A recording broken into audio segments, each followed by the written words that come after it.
Welcome to King Says So, a channel that advocates for one Africa, one land, one Africa, one language, one Africa, one currency, one Africa, one army. I wish to witness Africans all around the world united as one in our lifetime. Enjoy. Peace in Pan-Africanism. Ladies and gentlemen, welcome to King Said So. I'm your host, the King, Mr. Easy Imali Enenge, back at it again with another one. Thank you so much for joining us, guys. Everyone from all around the world. The channel is international now. We've got everyone watching from every continent. I appreciate everyone who has clicked the subscribe button, everyone who has left their thoughts on the comment section, everyone who has clicked the like button to spread the video. I appreciate it so much, guys. I'm speaking about the big dog today, Mr. Brian Kagoro from Zimbabwe, a human activist and a man who speaks with authority. You can just hear a person that speaks with authority and you can just appreciate the things that he's saying. I hope this will not be the last time I Nyenzi video ngaye. He's a person that I admire a lot, hey? And I'm happy to see that finally he's getting the recognition that he's supposed to get, just like Professor Patrick Lumumba. You know, I'm putting him in that level for me. So he said something. I'm just gonna play just a short clip. This is not gonna be a long video. It's just a short clip, but very impactful. He spoke for 17 minutes. Maybe I'll break down the other stuff that he said on other videos. But this video, this just 1 minute 30 seconds video it's loaded. It's loaded. Without any further ado, let's listen to what Mr. Brian Kagoro said. You people like to say, let's forget, let's not blame anyone. Please stop that nonsense. When the Holocaust happened against the Jews, it was 1940s, 45. Not a single African country other than Ethiopia and those who had not been colonized was free. The first African country got independent 1957. There is not a single Jewish person who will allow you to forget the Holocaust. And in fact, there are crimes, not just in Israel, across the world against denial of the Holocaust. U.S. foreign policy, Israeli foreign policy is very key. It's a central issue. Africans, for some reason, must forget something that happened 50 years ago, if you are Zimbabwe 80 years ago. Listen, we must always remind our friends from Europe and elsewhere that slavery was a crime against humanity, as is colonialism and neocolonialism. That killing Sankara in 1984 because you are opposed to communism and plunging his country into chaos that you are now trying to solve as a problem of poor governance is a shared responsibility. So we will take responsibility for our nakedness. But for goodness sake, a naked emperor cannot lecture us about how to be clothed. And I'll tell you the contradictions. When Europeans first came here, if you come to the south of the continent, ladies did not wear long skirts. And they did not cover their top. Then they said, no, that's indecent. So we covered everything, including the head. And then the Europeans have decided to go nude now. Now the dress code in Europe is pre-colonial Africa. And then when our kids try and dress up that way, we say it's an African. We are confused around ownership. Yeah.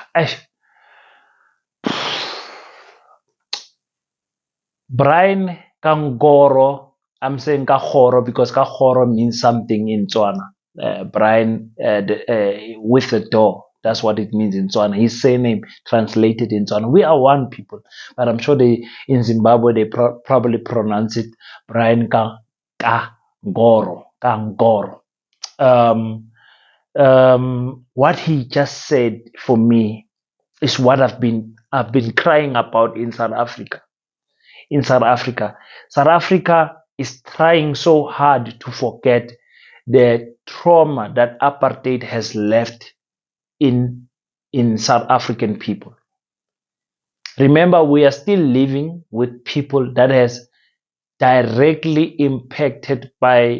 directly impacted by apartheid. For example, my grandmother used to work for white people, cleaning their house.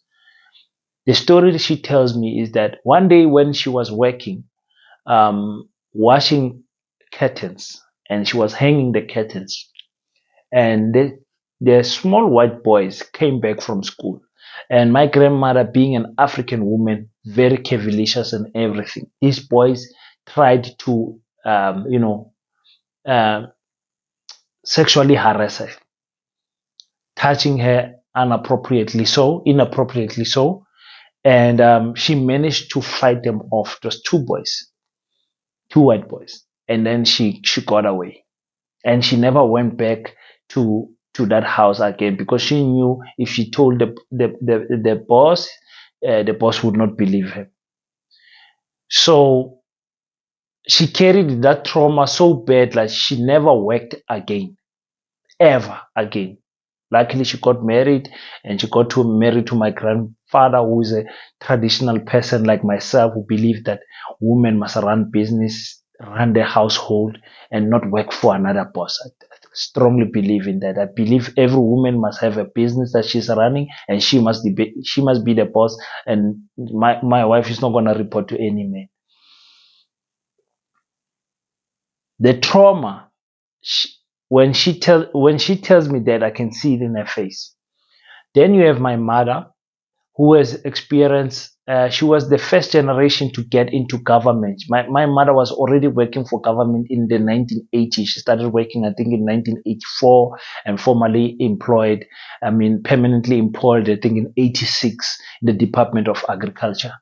And the stories that she tells of how they were mistreated because they were black in her working in a space up to the 90s, even I would say even till today.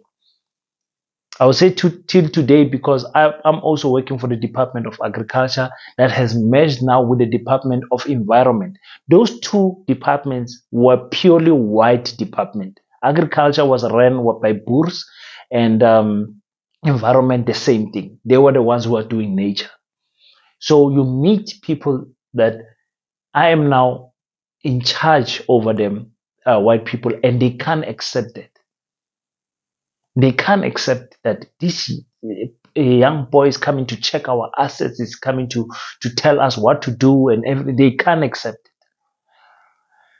With me, the first time I actually experienced racism was in grade 6. I was in a school in Limpopo, in Laer School Alma. Laer School Alma. There, far guys, after Varambat, you go deeper, deeper, as if you're going to Tavazimbi. You turn somewhere there into Alma. It was a boarding school. That's when I started seeing, no man, we have been treated different from our white students, to the point where in the hostel, white kids, they were not mixing them with us. They were sleeping in one bedroom, and the rest of us, we were the majority, sleeping in the rest of the hostel. And at school, obviously, they will separate us in the name of English and Afrikaans. Others are learning in English and others are learning in Afrikaans. And the Afrikaans classes were always doing better than the English classes. Only a few learners from the English classes were doing better than the Afrikaans classes. I was just a naughty boy. For those who don't know, I was in 10 different schools in my life. So I was super naughty. Teachers did not know what to do with me. We should never forget what the apartheid system did to us, or let me leave apartheid, the colonizers did to us in Africa. Like really today, if I ask you honestly, why is it that we are speaking English? What will your answer be? As an African, why is it are we speaking English? Why is it are we speaking French?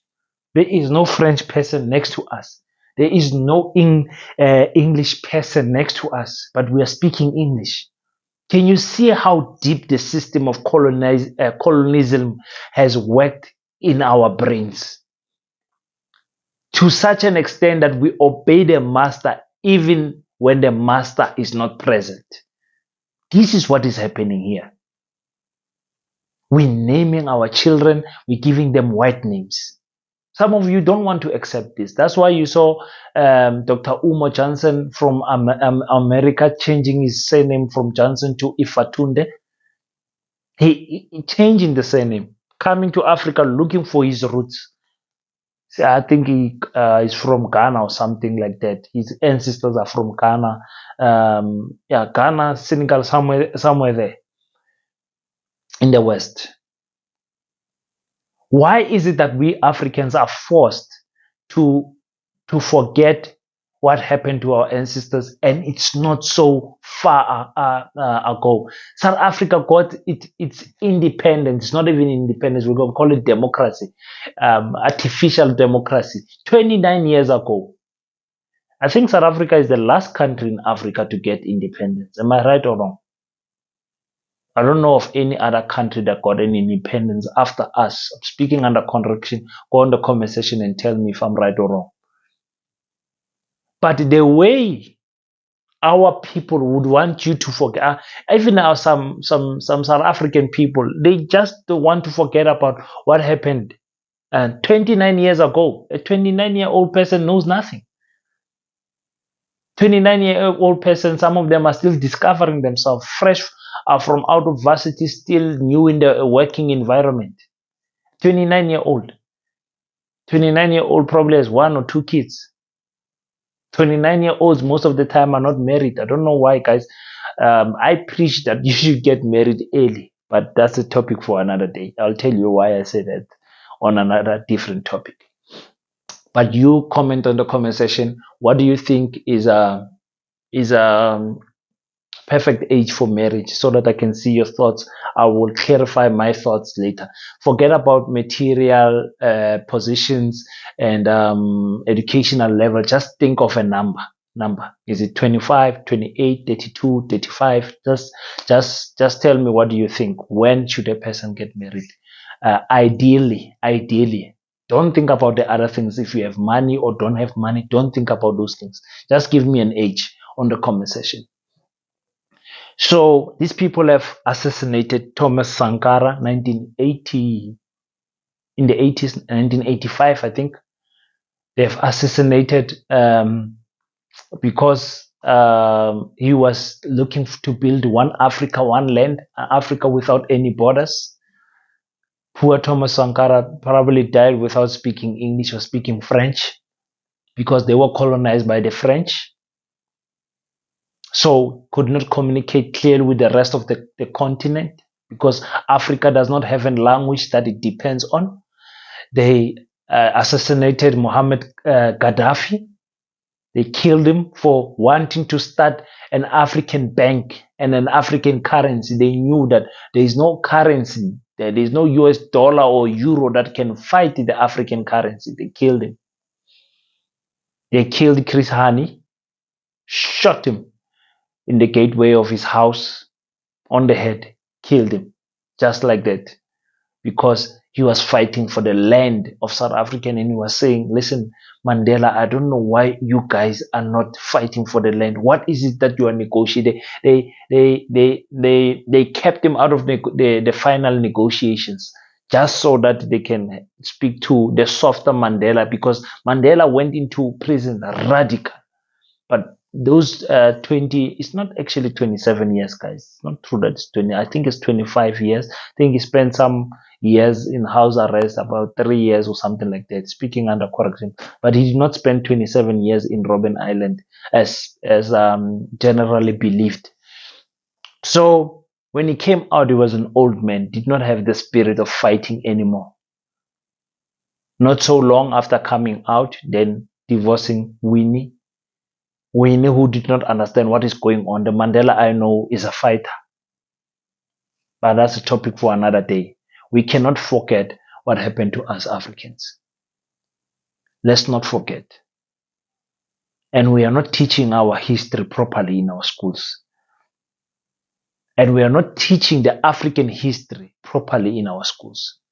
And we are not teaching how the colonizers came into our countries properly in our schools. We are not teaching it.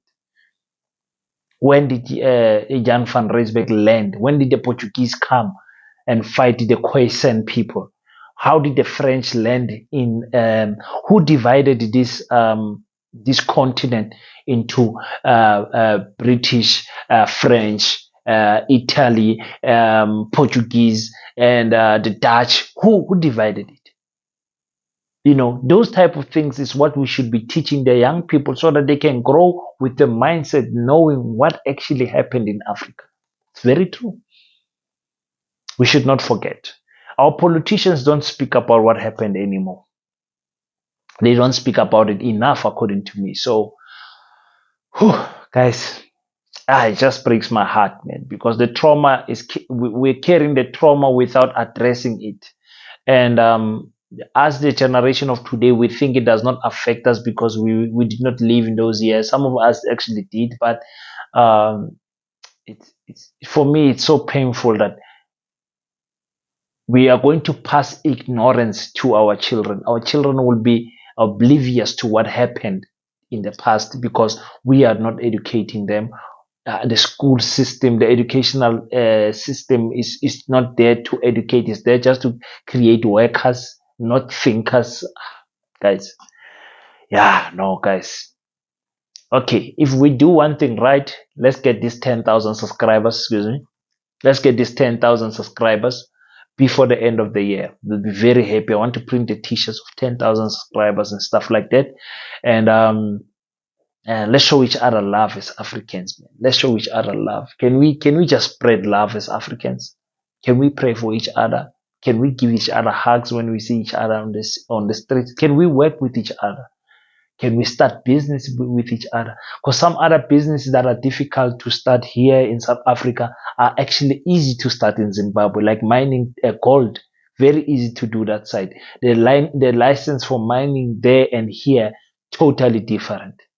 You understand? We will smuggle the gold back here in South Africa, don't worry. Because, these borders are wasting our time. They're wasting our time. And the politicians are eating with that. It's only me and you who are sleeping. Politicians are eating with minerals. They are eating with minerals. It's your boy, King053, Mr. Easy Nengi. Don't forget to click the subscribe button. Leave your thoughts on the comment section. And let's meet on the next one. But when we meet, don't forget to pray. And after you pray, stand up and do your best so that God can do the rest. I salute you.